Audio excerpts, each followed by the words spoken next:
The World Bank is arguably the world's most influential development institution, but does it live up to its mission of alleviating poverty and serving those in need?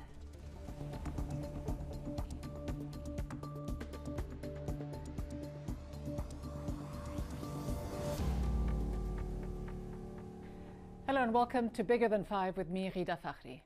The World Bank is just that, a bank. Although its stated mission is to alleviate poverty and its loans are low interest, it is not a philanthropic organization. The bank was created to help rebuild Europe after World War II, and its activities grew in concert with America's role as a global economic hegemon. An anti-globalist movement that challenged the bank's policies gained steam in the 1990s, before largely disappearing. Today, the bank operates much like it did back then, but there is still opposition. We'll be discussing this with Ferid Belhaj, the bank's vice president for the Middle East and North Africa. But first, we visited the Bisri Valley in Lebanon to talk to people there about a World Bank-funded dam project. The village of Chihim suffered the worst damage from the series of 12 earth tremors that were felt in many parts of Lebanon. Scores of these old stone houses collapsed, casualties were heavy, alarm and distress were widespread.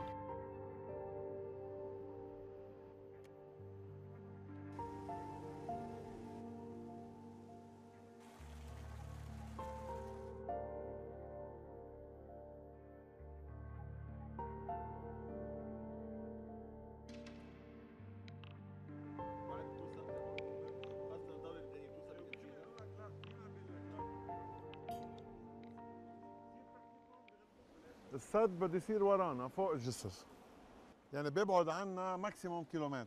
أنا إذا عمروا السد بقشع إنه مصلحتي بتتسكر وأكيد رح فل على بيروت ومنها رح أرجع أدرس حياتي من أول وجديد لشوف وين بدي أروح. قدرت أشتغل شغلة تانية هون وهذا شيء كتير صعب مثل ما أنا شايفه. بدي أجرب وإذا ما قدرت أولادي بعده صغار بدي لحقهم وشوف لي شيء بلد يستقبلني روح عليه. نحن قاعدين بخطر خليه ياخذونا بحلمهم خطر 1%، نحن قبلانين. شو جبرنا الله نتحمل خطر 1%؟ كيف نقول لاولادنا نحن اللي ربيناهم بالشبر والندر بهيدا البلد، هالناس اللي حافظت على ارضها بأسوأ الظروف، ايام الحرب وايام الاحتلال وايام ما حدا فل. جيتوا هلا تهجرونا؟ ما لقيتوا بالبنك الدولي مشروع افشل من هذا جايين تعملوه فينا هون؟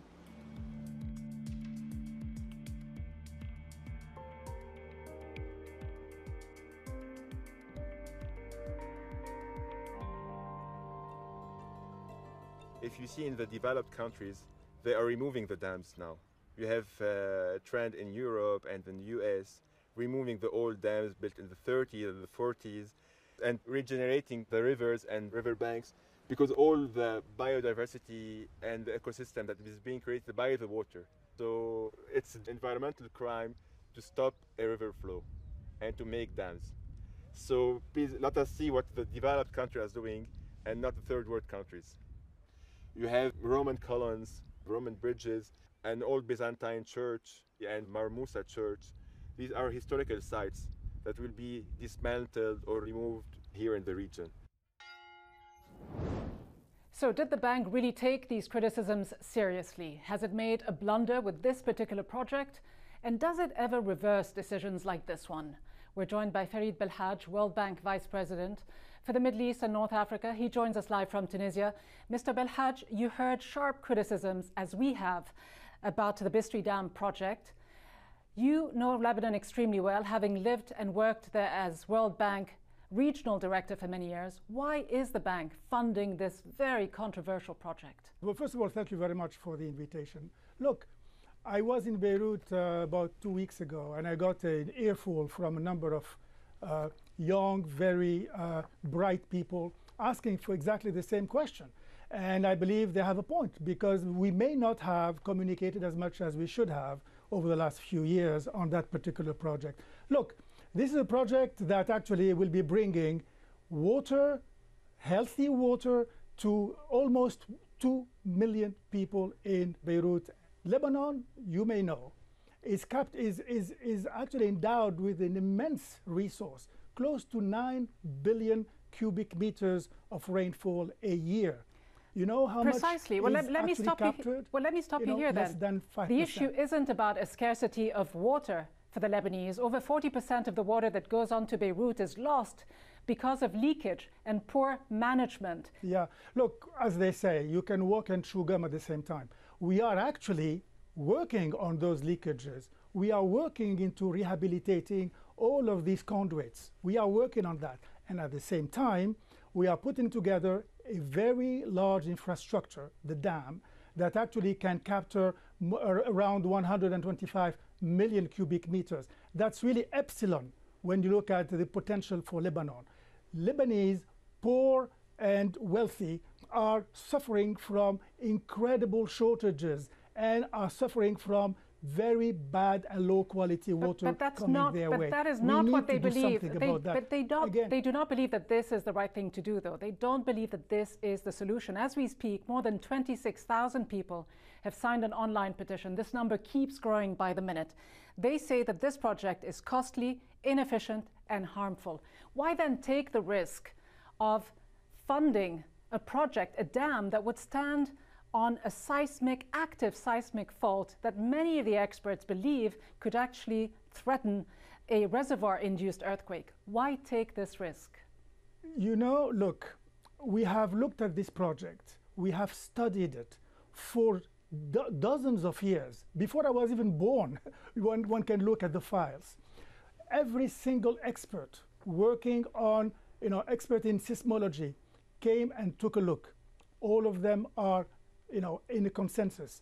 This project carries zero risk when it comes to this project. Actually, this dam can withstand very, very high level of possible earthquakes. But clearly not all the experts agree with what you've just said and say that there are many better alternatives that would actually promote decentralized, smaller projects that are better suited for Lebanon, including better urban planning and governance. So again, the question is, why doesn't the World Bank fund these sort of projects instead of spending billions of dollars on these other projects that actually tap into the endemic corruption that exists in Lebanon and which I suspect you're very well aware of? We've been talking to people and we've been asking them to come up with alternatives. We studied all of these alternatives and frankly, none of them was holding water, if I may say, and no pun intended. Now, let me go back to the issue of governance and corruption. This has nothing to do with the particular project. This has to do with the broader issue, whether it is in Lebanon or in many other countries. Let me assure you and assure your viewers that not 1 cent of the bank investment in this project will go anywhere but to finance that project. So for us, we are very, very confident that this project is going to be for the benefit of all Lebanese and the benefits in particular of the poor Lebanese that today have to go and buy water, expensive water, and buy water that is not safe and that is not healthy. We need to do something about it. Many people, there's a huge potential, Ferid huge Belhaj, opportunity for many Lebanon. people will disagree with the fact that this would even create that kind of healthy drinking water that you are suggesting it would. You said that the World Bank has been in the business of studying these types of projects for many, many years. But the facts state that the World Bank has in fact, under pressure in the 1990s, moved away from funding these mega dams. In fact, the industrialized world has moved away from them. Here in the United States last year alone, 82 dams were dismantled. Why then is the World Bank pushing these mega projects once again on the developing world? Just to put the record straight, we are not pushing anything on anybody. This is really a conversation that we had with the various Lebanese government for years and years. Second, this is not a mega dam. This is a dam that is quite modest actually in terms of its structure and in terms of how much water it will be able to capture. We're talking about a dam that would hold 33 billion gallons of water, that would be 70 meters high. But putting that aside for a moment, we're also talking about the cost of this sort of project. The Lebanese have taken out a loan of $600 million in order to build this dam. They've already got a debt of 150%. Actually, it's 151% of their GDP. A new report by the World Bank actually stated, quote, that this is unsustainable. Can Lebanon afford this loan? Who's going to pay it back and how? Yes, it is true that Lebanon is having an incredibly high debt to GDP, possibly the highest in the world. But it is also true that Lebanon needs infrastructure. You cannot just stop, any type of financing. You need financing for infrastructure. You need financing for, growing your economy, for making the lives of people better.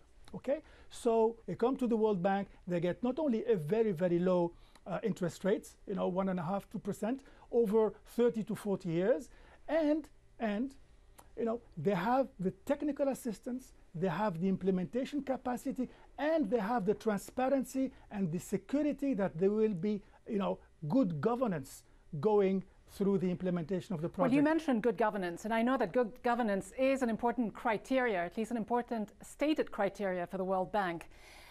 You seem to suggest that these projects benefit people, but the data points to the fact that they often benefit not the people, but companies involved in these projects and the political leaderships. The World Bank, we know, imposes harsh conditionalities on governments before granting them loans and finance. These austerity measures, we all know, actually hurt the most vulnerable, the people the World Bank and others profess to help, not those in government. So shouldn't the end of corrupt practices be the first conditionality, the first string attached to these sort of loans? You are actually right on the spot. If we have a conditionality, and yes, we do have conditionalities, these are transparency, good governance, efficacy. These are our conditionalities.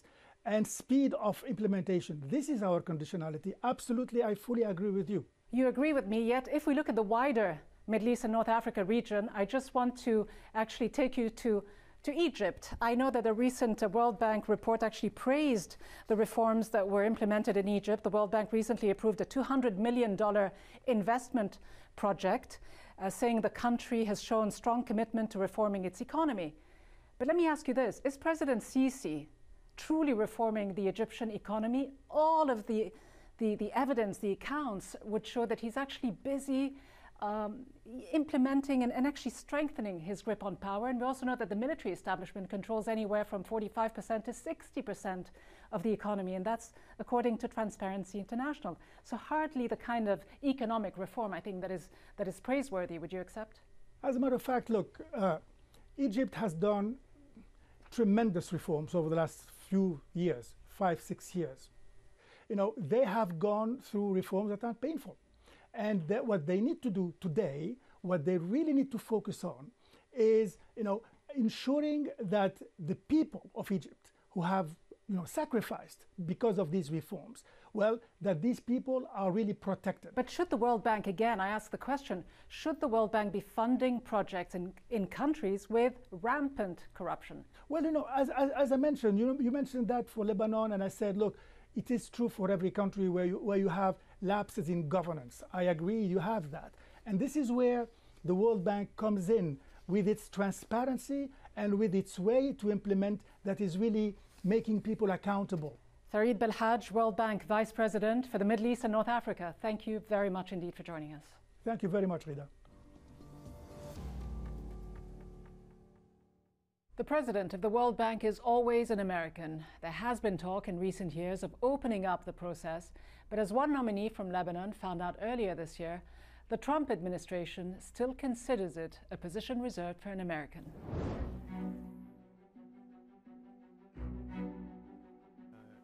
urge countries to make sure that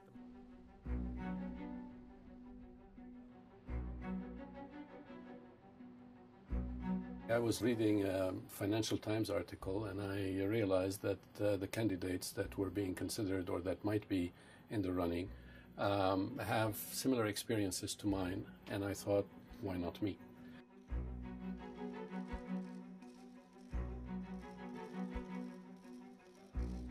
It was not expected that there would be pressure on the Lebanese government for my nomination to be withdrawn. And this is what happened, unfortunately, and the Prime Minister decided that he was not able to sustain my nomination and decided to withdraw it. America is the largest contributor to the World Bank, giving it over $1 billion every year. My administration has made it a top priority to ensure that U.S. taxpayers' dollars are spent effectively and wisely, serve American interests, and defend American values. David has been a strong advocate for accountability at the World Bank for a long time. it should be run by professional. It should be run by the best person for the job, regardless of nationality.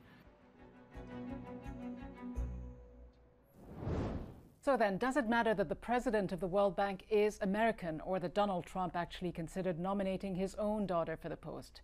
And under David Malpass, what can we expect to see from the bank? There has been speculation he could push for cutting lending to China and the other BRICS countries. To discuss, we're joined by Nadia Dar, head of Oxfam International's Washington office, and Anne Krieger, the first deputy managing director of the IMF from 2001 to 2006 and former chief economist at the World Bank. Welcome to you both. Nadia Dar, should we be alarmed that someone like Ivanka Trump, with no background in economics, was actually offered the job because, quote, she was good with numbers, or should we simply be relieved that she turned it down? Well, I think what is most important is that the bank is hiring the person who is most fit for the job, the person who has the best experience, who has development experience, who understands what poverty looks like, who understands what the solutions are to poverty and inequality, who knows how to convene stakeholders, and who is a good manager ultimately as well of a massive institution that's working at a global level. Anne Krieger, your thoughts? I know your most recent post was at the IMF. Does it matter who leads the IMF? There's a gentleman's agreement that it's an American at the World Bank, a European at the IMF. Should this practice continue? Well, I would agree with Nadia that the most important thing is to choose the best person you can find for the job, that it should be on merit and not on any other kinds of personal characteristics. Sure, but that's not what's happening, clearly. Is it? I don't know. I don't feel that that is happening. I feel that there has not been competition. The gentleman's agreement that has stuck for the last 75 years, despite the bank and the IMF actually coming out and saying that they have open, merit-based, transparent processes, despite all of that, we still had Jim Kim won as an American, perhaps you could say fair and square. Back in 2012, there were the three candidates from Colombia, from Nigeria, and from the States. 2016, he was the only candidate running. What about the lending practices, Anne Krieger, that we see today at the World Bank Group, including the IMF and all of these different institutions? For many, many years, and this continues, there has been quite a few grievances from the developing world about the so-called structural adjustments that have taken place and that continue. When you were chief economist at the World Bank back in the early to mid 1980s, these sort of practices became quite dominant at the bank. The focus back then was on Africa. Today, the argument is that it is helping to alleviate poverty in Africa, but the opposite has happened. Would you agree? No, not completely. Things have happened in Africa that have made the situation worse, and the things that happened there that have made it better. In the 1980s, the concern was as much with Asia as with Africa, and to a fair degree, even Latin America and the Middle East. It was not one geographic area, and certainly the debt crisis of the 1980s focused over all those areas, and it does now. There is a problem when a country has had the authorities who then go on what I will call a spending spree and has spent well beyond the country's means. And one thing you might say is that, well, okay, after that, it's up to the international community to bail them out. But you could also say that maybe they need to adjust their policies. But aren't they sometimes forced to spend beyond their means? Some of these multi-billion-dollar projects is almost forced onto them with a lot of strings attached.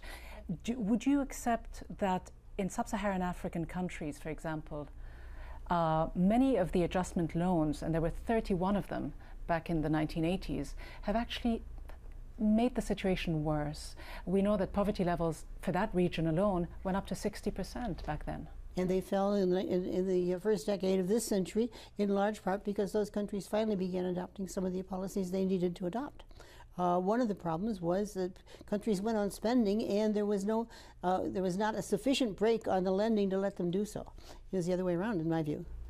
Nadia, what are your thoughts? Do you think that some of the policies of the World Bank of liberalization, privatization has actually helped or made the situation worse for some of these countries? Look, I think that in the early 80s, there were a lot of policies that did indeed have a negative impact on the poorest communities in these countries, policies that the World Bank and the IMF had both promoted.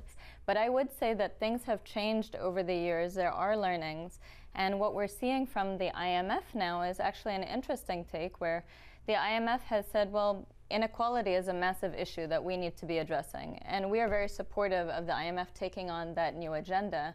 But we say to them, the policies that you have been using for the last few years are not going to be supportive of a reduction of inequality across the countries you're operating in. Professor Kruger, do you believe that these institutions are truly interested in alleviating poverty? Are they really listening to these sorts of concerns? I don't think there's any question but that they are truly interested in it. I think the question is the extent to which you can alleviate poverty without doing things to make the economy more efficient and more productive. Such as? And I think without doing that, I think the experience with redistribution without growth has been disastrous. And that indeed you do have to get some degree of growth, or it makes it politically difficult to get enough redistribution to do any good. So I don't see the two as being, in that sense, necessarily or even mostly in contradiction to each other. Today, is there a real alternative to the Bretton Woods model, something led by China, by the BRICS countries? Well, of course. I mean, in the last few years, we've seen the rise of the Asia Infrastructure Investment Bank. We've seen the rise of the BRICS New Development Bank. And there's a lot of bilateral lending as well coming from emerging economies. And these are, and just tying this back to our earlier conversation about the president of the World Bank, these are institutions that have come up in direct response to not having their voice heard and felt in the same way that they would have wanted to. It's also a response to wanting to have quicker and more efficient lending. There are a number of reasons why these institutions are coming up, but yes, there are real alternatives. Doesn't undermine the still importance of the other institutions that we have. Professor Kruger, to what extent do you feel that the critics who suggest that there is an outdated ideology within the World Bank group system that forces managers to pursue bigger rather than smaller projects for self-interest? The World Bank group is the World Bank, and I haven't been there since 1987. So what they're doing today, I really do not have enough knowledge of to speak of. But what would you say to those who say there is an institutional self-interest at play? Within the IMF, for example. The IMF lends in a different situation. And the IMF lends on macroeconomic grounds when countries have gotten themselves in big trouble or because of external circumstances have done so.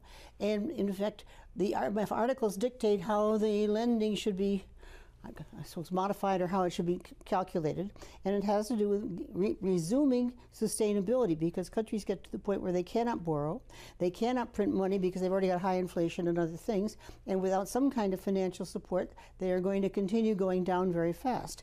In those cases, the parameters normally are set by what is available within the country by way of resources and what can be expected to happen over 2 or 3 years with whatever the necessary policy changes are that can bring them back to some sort of sustainability going forward. So in that case, I think quite the contrary. The IMF, at least as often, has been responsible for lending not large enough as has been for lending too much. I think it goes both ways. Is that fair? Well, I mean, I would say on the World Bank, just thinking about these big projects that you are talking about, there is a flaw in their incentive structure. Ultimately, the staff in operations are incentivized through their, annual progress reports even, as to how much money they're getting out the door. Because ultimately, although the World Bank does have a mandate, which I think all of us agree upon, alleviating poverty, ultimately, it is also a bank that needs to get the money out the door, and they don't prove that they can get the money out the door, they're not going to get their next IDA replenishment. They're not going to be able to show their need to be this big in the world. And they are a large institution, they're a very relevant institution, but their incentive structure has flaws. And how do you see the rise of China as an economic superpower and the fact that it feels frustrated that its ascendance isn't necessarily reflected in the power structure within these institutions? Well, a number of parts of the answer to that, one of which is simply that everybody's frustrated because everybody wants more. If you added up how much share everybody wants in this state of things, it would be about 5,000%, including me, including you, including Oxfam, including everybody else. They are international organizations, and they are at the mercy, so to speak, of the membership. China's share of the ownership of the bank and the fund has been rising, not as rapidly as China would like. The United States used to have something I've forgotten, about 46% total shares. In the IMF, it has given up shares, so it's now down to about 16%. So the U.S., in a sense, has been a good citizen in many ways in that regard, although others would like, of course, it to be even more So finally then to you, Nadia, Malpass, the new president of the World Bank, is suggesting that the US make smaller contributions to the World Bank. Would that actually be a good thing? Would that mean that the US might then have a smaller say? I am expecting and very much hoping that the US will actually deliver a strong package on IDA 19, which is the pot for the poorest specifically, because that is a pot of money that developing countries really depend on. And most importantly, what we want to see of Malpass is take a critical and strong and credible and powerful position on issues that are global and important, such as climate change. These are issues that he has not demonstrated his credibility on, and we want him to be a strong leader on this issue. Nadia Dar and Anne Kruger, thank you both very much indeed. Will the new president of the World Bank use his position to put economic pressure on China or other countries? The Trump administration itself appears to have tempered its initial criticism of the bank by approving a $13 billion capital increase. But it remains to be seen what line the bank will take under Malpass and whether it continues to impose harsh austerity measures as conditions to its loans, to further US interests, as President Trump himself has stated. From me, Ghida Fakhry, and all the team here in Washington, thanks for watching. See you next time.